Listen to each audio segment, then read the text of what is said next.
Madiambal Diagne qui revient à la une du journal Solo Quotidien ce matin, bradage foncier. Madiambal Diagne, le Djaraf de la presqu'île du Cap-Vert, titre le journal ce matin qui revient sur justement donc Madiambal Diagne, le journaliste recherché depuis la France. 59 000 mètres carrés de terre entre Niag, Bambilor, Toubab Dialaw, informe le journal. Un immeuble de 16 étages, 48 appartements en face du monument de la Renaissance revient encore une fois pour donner comme information le journal des biens immobiliers Angor, Almadi, Virage, Cité Biagui et Djilimbaï. Et bien, entre autres, le journal revient donc et entre dans la fortune de Madiambal Diagne. Au-delà de ça, le journal aussi revient sur le Forum Invest in Sénégal 2025.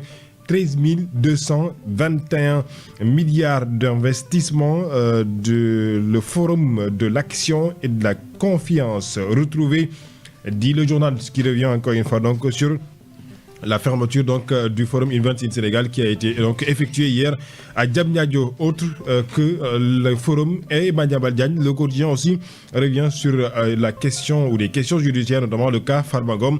Sa demande de liberté provisoire est rejetée. Le plan de Farba Ngom ou des avocats de Farba Ngom, dit le journal, a détaillé donc dans sa page numéro 2, accord historique. Le quotidien parle au niveau donc de Israël, la Palestine, accord historique. Israël et le Hamas acceptent la première phase du plan de paix de Donald Trump. Informe le journal Solo Quotidien ce matin qui s'intéresse aussi de l'actualité hors de nos frontières. Le quotidien Yor met à sa une ce matin le Forum Invest in Sénégal. Hier, vous le savez, à Diamniadio, c'est donc la fermeture ou en tout cas les rideaux sont tombés pour ce Forum Invest in Sénégal qui a été donc dit à débuter le mardi pour 2 jours. Forum Invest in Sénégal, 13 221 milliards de francs CFA pour projet phare, dit le journal ce matin, le quotidien. Point Actu à sa une revient aussi sur ce Forum Invest in Sénégal. Mais au-delà de ce forum, le quotidien Point Actu, mais aussi focus sur cette sortie ou ces sorties multipliées de l'ancien président de la République, Macky Sall. Jusqu'où Macky Sall va pousser son offensive, s'interroge nos confrères du journal. L'Observateur revient sur l'affaire Farba Ngom. Eh bien, l'ordonnance qui rallume la mèche judiciaire, titre le journal ce matin. L'As quotidien revient sur le Forum Invest in Sénégal. FI Sénégal, plus de 13 221 milliards d'engagements d'investissement, titre le journal ce matin qui revient aussi pour rendre hommage à Mohamedou Moustapha Ba, ancien ministre des Finances du Sénégal. 1 an déjà qu'il nous a quittés. Le journal revient sur la vie de cet homme qui a servi la République sans jamais faillir. 1 an déjà, Moustapha Ba, dit le journal LAS ce matin. Walf Quotidien revient sur ces sorties de Macky Sall. Attaque de responsables du parti au pouvoir, Macky punching ball de Pastef, dit le journal Walf Quotidien ce matin à sa une. Le Soleil, le quotidien national, revient aussi sur la clôture du FI Sénégal 2025. 13 211 milliards de francs CFA d'engagement, ce que nous dit le journal Le Soleil ce matin qui revient sur la fermeture de ce Forum Invest in Sénégal. Hier à Diamniadio, sous la présidence du Premier ministre Ousmane Sonko, le chef du gouvernement, l'ancien président de la République sous le feu des projecteurs, dit le journal Le Quotidien, titre ce matin, séquence de démaquillage, dit le journal ce matin. Walf Quotidien, au-delà donc de ce journal, Direct News parle de l'ouverture des classes à l'entrée scolaire 2025-2026. Guirassy rassure le G7, titre le journal ce matin. Sachez que Vox Populi donne la parole, ou en tout cas reprend les paroles de Fadilou Keïta, le directeur général de la CDC. Eh bien, il a dit, je cite, on poursuivra Macky Sall pour haute trahison et on l'arrêtera, a-t-il dit, propos repris par le journal Vox Populi. La rentrée scolaire à la une du journal L'Évidence, une rentrée réussie, dit le journal ce matin. Sud Quotidien revient encore une fois sur la clôture de la 2e édition du Forum Invest in Sénégal, plus de milliards, titre le journal ce matin. On y reviendra donc pour plus d'informations, mais sachez que pour les quotidiens sportifs, eh bien, c'est toujours le match de l'équipe nationale du Sénégal qui attire et qui retient l'attention des quotidiens sportifs. Record en parle ce matin. Les Lions ont effectué le 2e galop d'entraînement hier au stade de Jouba. Pathé Ismaël Ciss est opérationnel, dit le journal, qui met à sa une le double ballon d'or. Il s'agit de El Hadji Ousseynou Diouf, Lyon buteur en éliminatoire de la Coupe du Monde 2020, de la Coupe du Monde ou d'une Coupe du Monde. Eh bien, Diouf caracole en tête, s'exclame mon confrère, comme pour dire dire que Sadio Mané, cette fois-ci, donc, est prêt pour doubler Henri Camara. On suivra donc ces informations. Mais sachez que hier, d'autres matchs se sont joués. Eh bien, le quotidien Point Actu a fait focus sur l'ancien coach de l'équipe nationale du Sénégal, Aliou Cissé, avec son équipe. L'alibi d'Aliou Cissé se saborde et gâche ses derniers espoirs face au Cap-Vert. Finalement, eh bien, Aliou Cissé s'est contenté de match nul, 3 buts partout. Birahim Touré. Voilà donc pour la une des quotidiens qui nous sont parvenus. Alors nous allons peut-être nous intéresser à Lamine Senghor, à cette affaire qui fait la une de plusieurs quotidiens. L'Observateur en parle, c'est l'affaire Farba Ngom. L'ordonnance qui rallume la messe judiciaire, le quotidien Solo nous en parle puisque Farba Ngom, ses avocats avaient demandé une mise en liberté provisoire pour des raisons sanitaires et même humanitaires. Et le journal Le Quotidien nous dit que finalement, il n'y aura pas de LP pour le maire de Agnam. Le juge évacue Farba à Principal, donc il quitte le pavillon spécial pour se retrouver à l'hôpital principal, une structure mieux adaptée, dit-on, pour justement la prise en charge médicale de Farba Ngom. C'est également à la une de Vox Populi. La Chambre d'accusation financière ordonne le transfert de Farba Ngom dans un centre hospitalier. Finalement, il ne bénéficie pas de liberté provisoire, il ne peut pas fuir, il est malade, dit-on, et la Chambre d'accusation estime qu'il ne peut pas avoir de liberté provisoire. C'est la justice qui en décide finalement. Ah ben finalement, et puis je pense qu'on ne peut que se souvenir de cette décision de la justice, puisqu'on ne peut absolument rien faire au-delà justement de cette décision qu'a prise la justice. Je l'ai toujours dit sur le cas Farba Ngom, à chaque fois, c'est en tout cas l'appréciation. Il va justement de l'appréciation du juge qui doit statuer sur le cas Farba Ngom, comme le juge ou les juges l'ont fait dans d'autres cas, dans le cas justement donc de ces en tout cas de ces manières ou similaires en tout cas au cas Farba Ngom. On les a vus, on l'a suivi au Sénégal. Maintenant, oui, cela montre davantage encore une fois que pour les personnes qui disaient que les avocats de Farba Ngom sont en train justement de manigancer pour la sortie de Farba Ngom, attention, aujourd'hui, l'affaire devient de plus en plus sérieuse parce que quand même, quand Farba Ngom est sorti du pavillon spécial pour être en tout cas hospitalisé ailleurs dans un lieu beaucoup plus adapté, cela montre que oui, sa santé devient de plus en plus dégradante. Maintenant, je le dis, je le répète encore une fois, il y va de l'appréciation du juge qui a le dossier, qui pense qu'il ne mérite pas, en tout cas pour justement l'instant, une liberté provisoire. Mais on ne peut que se suffire de ça en attendant en tout cas une évolution certainement de cette affaire. Mais ce qui est sûr et certain, c'est que on l'a toujours dit, il y va encore une fois, peut-être aujourd'hui, de l'entrée de la justice, puisque Farba ne peut ni fuir, en tout cas dans le cadre justement de cette affaire judiciaire qui l'impute depuis février 2025. Et l'autre chose aujourd'hui est que dans nos prisons aussi, à un moment donné, il faudra aller vers l'humanisation de ces prisons. Donc aujourd'hui, l'affaire Farba Ngom, au-delà maintenant de cette affaire qui concerne la justice, je pense que la justice peut faire clémence dans cette affaire. Je ne dis pas que cela doit être le cas, mais c'est juste en tout cas une fois une observation que nous avons par rapport à cette affaire Farba Ngom. Mais je reviens encore une fois pour en finir, Birahim. Le dernier mot appartient au juge qui a l'amabilité d'apprécier par rapport à ce qui se passe. On verra ce qui va justement se Alors, l'autre, son leader, fait également la une de plusieurs quotidiens. Macky Sall, décidément, l'ancien président ne lâche pas, apparemment. En tout cas, c'est ce que nous dit, par exemple, Point Actu, qui se pose une question, jusqu'où Macky Sall va pousser son offensive. Il occupe la scène politique depuis 3 semaines. Après la contre-offensive médiatique et diplomatique, va-t-il poser d'autres actes politiques? Le quotidien aussi en parle. Wolf Quotidien, par exemple, d'abord avec les attaques des responsables du parti au pouvoir, Macky punching ball du PASTEF.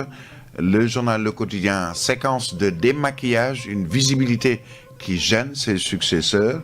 Et parmi ceux que Macky Sall gêne, il y a par exemple Fadilou Keïta, à la une de Vox Populi, qui dit écoutez, on poursuivra Macky Sall pour haute trahison et on l'arrêtera. Il parle notamment du dossier ArcelorMittal. On a vu de nos propres yeux, il y a son engagement, sa signature, et c'est un dossier qui traumatise Macky Sall, en tout cas selon Fadilou Keïta à la une de Vox Populi. Qu'est-ce qui fait courir Macky Sall, ancien président de la République? C'est la grosse interrogation. C'est la question que l'on se pose depuis un certain moment, parce que quand même, son cas est assez spécifique pour les présidents qui se sont succédés au Sénégal. À chaque fois qu'il y a un président qui quitte le pouvoir, mais on sent son écart dans le cadre justement de la marche du pays. Malheureusement, ce n'est pas le cas avec Macky Sall. Et pourquoi maintenant? C'est la question que l'on se pose depuis un certain moment. Est-ce qu'il va-t-il revenir dans la scène politique sénégalaise? C'est une interrogation que l'on pose. On a entendu des responsables de son parti qui sont proches de Macky Sall annonçant déjà les couleurs pour les élections ou l'élection présidentielle de 2029. Est-ce sera le cas ou pas? Je n'ose le dire encore une fois. Mais ce qui est sûr et certain, c'est que la démarche de Macky Sall devient de plus en plus sérieuse et devient de plus en plus, dirait-on, en tout cas, dérangeante pour certains dans le cadre justement de la scène politique et surtout pour ceux qui sont au parti du pouvoir. On les entend sortir à chaque fois que Macky sort. Je le disais à un moment donné sur les sorties de Ousmane Sonko, qu'à chaque fois qu'Ousmane Sonko sort, mais cette sortie est à l'origine de beaucoup d'autres sorties. Donc aujourd'hui, c'est le cas avec Macky Sall. À chaque fois que Macky sort, et bien entendu, cette sortie est à l'origine de bien d'autres sorties. Maintenant, il est en train de faire sa vie, il est en train de poursuivre certainement son chemin dans le cadre justement non seulement de la politique nationale, mais de la politique internationale. Qu'est-ce qui sera ses lendemains? On verra. Mais on a entendu Fadilou Keïta dire que Macky Sall sera poursuivi pour haute trahison. Moi, je dis que ce n'est pas une information parce que eux, ils ont toujours dit que Macky Sall sera poursuivi pour haute trahison. Maintenant, le dossier que, à mon avis, qui est nouvelle dans cette sortie de Fadilou Keïta, c'est l'affaire ArcelorMittal. Est-ce que Macky est-il entièrement responsable ou pas? Mais on suivra on verra en tout cas pour ce qui concerne Macky Sall et ancien président de la République, un peu trop présent du goût de Pastef et d'autres peut-être sénégalais. Alors, avec la complicité de la régie, nous allons très rapidement passer une page de publicité et on revient juste après pour le journal sur la 90.7 Africa 7 sur le Média Group.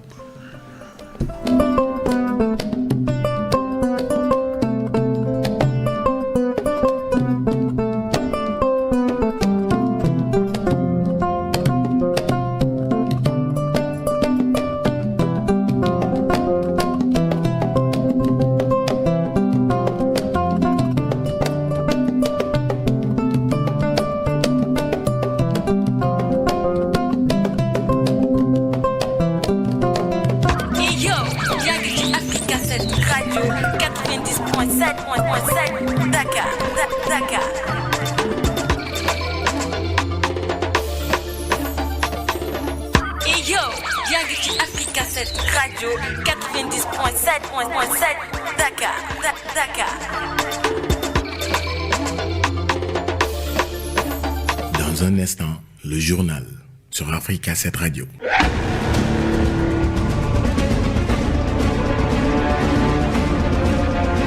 Merci d'écouter Africa 7, 90.7 FM. Dans quelques instants, le journal.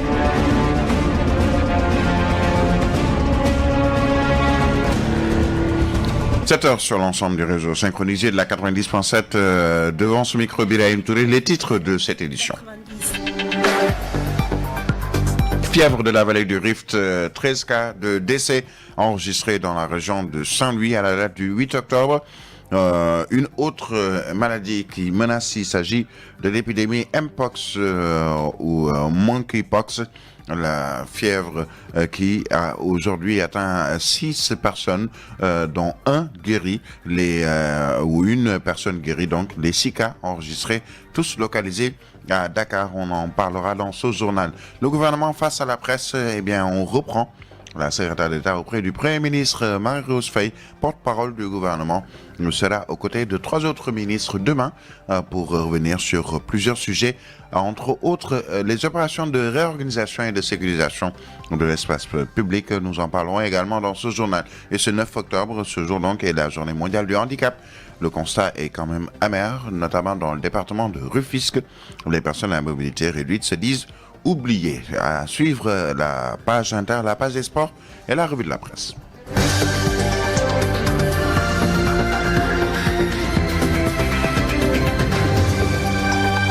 Bienvenue. Tout d'abord, la fièvre de la vallée du Rift avec ce bilan qui fait état de 13 cas de décès qui ont été enregistrés dans la région de Saint-Louis à la date du 8 octobre, donc hier, sur un nombre total de 107 cas de fièvre de la vallée du Rift selon la direction régionale de la santé. Les 5 districts de la région de Saint-Louis sont concernés par cette épidémie selon les autorités sanitaires dans une note portant sur la situation de la maladie. Sur les 107 cas de fièvre de la vallée du Rift rapportés, 21 sont suivis à domicile, 69 sont déclarés guéris pour 13 décès donc enregistrés. Et sachez qu'à ce jour, 4 patients sont hospitalisés à l'hôpital de Saint-Louis. S'agissant de l'épidémie Mpox, Monkeypox, un nouveau cas positif a été détecté ce mardi, portant à 6 le nombre de cas, dont 1 guéri. Les 6 cas enregistrés sont tous localisés à Dakar. Et puis sachez-le, le gouvernement sera face à la presse demain vendredi. La secrétaire d'État auprès du Premier ministre, Marie-Rose Faye, porte-parole du gouvernement, fera face à la presse ce vendredi, notamment sur 3 sujets. Elle sera modératrice aux côtés de 3 autres ministres, une communication du ministre de l'Intérieur et de la Sécurité publique sur notamment les opérations de réorganisation et de sécurisation de l'espace public. Une autre communication sera celle du ministre de l'Hydraulique et de l'Assainissement et sera axée sur la gestion des inondations et le bilan des opérations hivernales. Et enfin, une autre et dernière communication du ministre de l'Éducation nationale sur la rentrée scolaire 2025-2026. Ce 9 octobre, la journée mondiale du handicap. Le constat est aujourd'hui amer dans le département de Rufisque. Les personnes à mobilité réduite se disent oubliées, sans accompagnement ni politique inclusive de la part notamment des autorités municipales. La suspension des bourses de sécurité familiale par les nouvelles autorités étatiques aggrave aussi leur quotidien. Un cri de cœur lancé au gouvernement par Nar Faye. Il est président de l'association départementale des handicapés moteurs de Rufisque. Ses propos sont recueillis par Biram Khalinda. La situation des personnes à mobilité réduite dans le département de Rufisque, ça reste beaucoup de choses. On sent un manque de respect, de considération envers les personnes à mobilité réduite. Ce qui fait la priorité de leur politique, c'est pas la gestion du handicap. Au sein des municipalités, on aimerait voir des structures qui prendront en charge l'insertion, l'inclusion et autres, mais malheureusement, c'est pas le cas. Les problèmes aussi, on le sent même au niveau de l'État. Aujourd'hui, avec l'arrivée de ce nouveau gouvernement, on voit qu'il n'y a pas beaucoup de choses. Déjà, le gouvernement sortant avait mis en place des bourses de sécurité familiale et autres. Jusqu'à présent, on ne les reçoit plus. On ne sait plus pourquoi on ne les reçoit, on ne les reçoit pas. Et s'il veut vraiment apporter des solutions, avant tout, c'est d'ouvrir ses portes, d'accepter nos audiences et autres. Moi qui vous parle, j'ai déposé pas mal d'audiences dans les municipalités, dans les ministères et même dans les fondations. Jusqu'à présent, accusé de réception, ça, tu ne peux pas l'avoir. Donc, il y a une négligence envers les personnes à mobilité réduite. Et c'est grave. C'est vraiment grave. Voilà, donc il est exactement 7 heures passées de 6 minutes et vous suivez la 90.7. Vous écoutez le journal. Les rideaux sont tombés sur le Forum Invest in Sénégal 2025. Il a réuni durant 2 jours à Dakar des décideurs politiques, investisseurs et dirigeants mondiaux pour un dialogue de haut niveau autour de la création de valeur, de la transformation locale et du financement durable. Le thème central porté sur connecter les opportunités, bâtir l'avenir. Le ministre de l'économie, du plan et de la coopération a lui lancé un vibrant appel à élargir et approfondir la coopération sino-sénégalaise lors de ce forum. Des entreprises chinoises ont été sur place en marge de FI Sénégal. Abdelrahmane Sarr a esquissé les grandes orientations économiques du pays, notamment le renforcement du secteur privé, le développement des zones industrielles intégrées et la promotion de l'économie circulaire. Nouvelle reconnaissance internationale pour le Sénégal dans le domaine énergétique.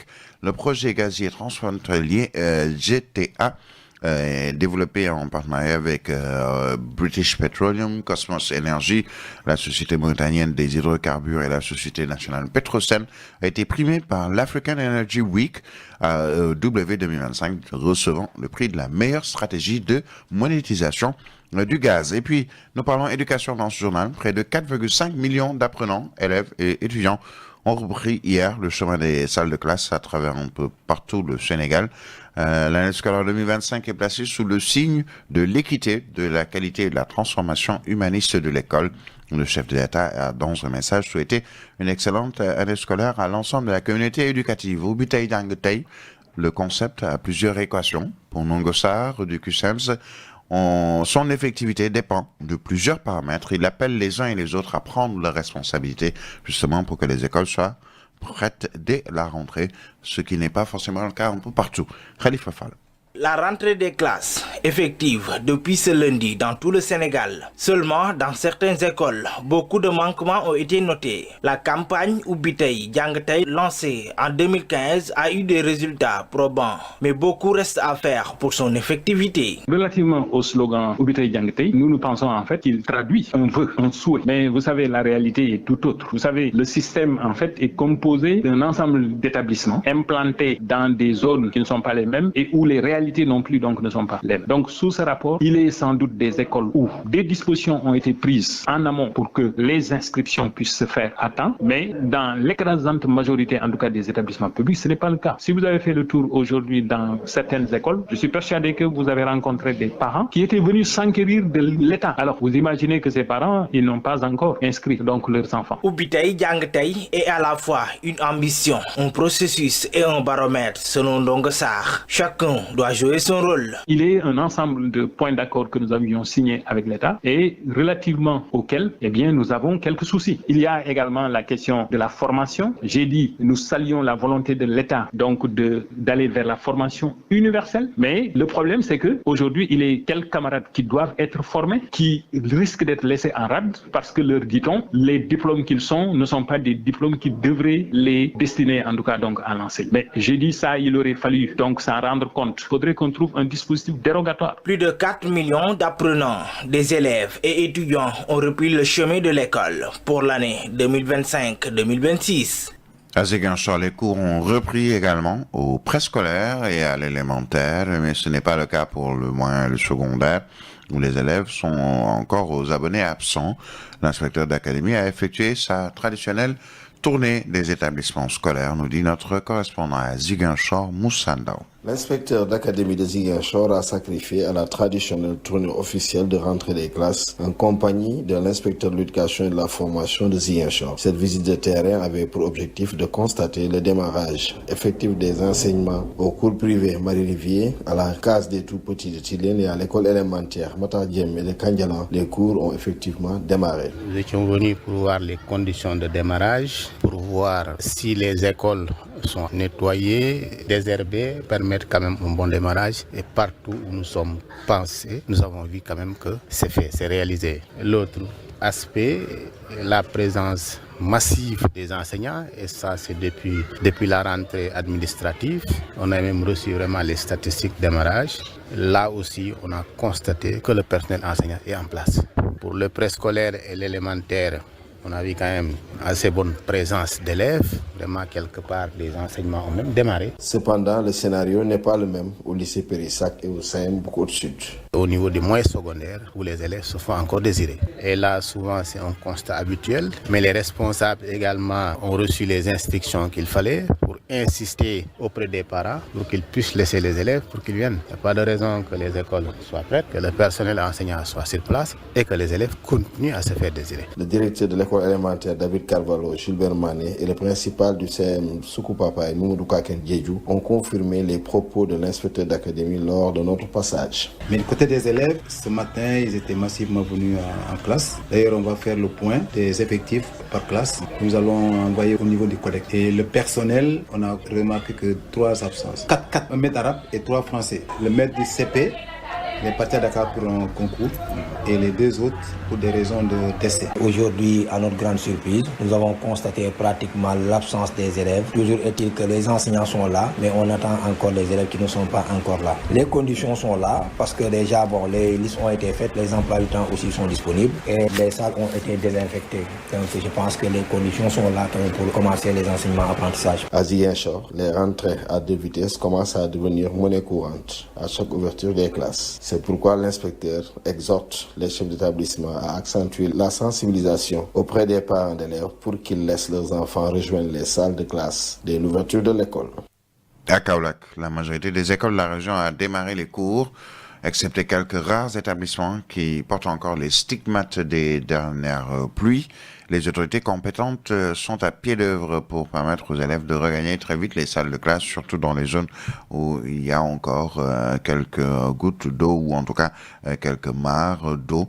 Pour le moment, le taux de présence des élèves reste très faible au premier jour de la rentrée. Correspondance Fallou Silla. En brassard rouge, des centaines de... Voilà, donc nous reviendrons sur Fallou Galas Silla. Nous nous rendons à Saint-Louis où l'inspecteur de l'éducation et de la formation a salué la présence des enseignants et des élèves dans les écoles situées dans l'axe Gandon-Diaoudoun. L'accent a été également mis sur la sensibilisation de la maladie de la fièvre de la vallée du Rift qui, vous le savez, fait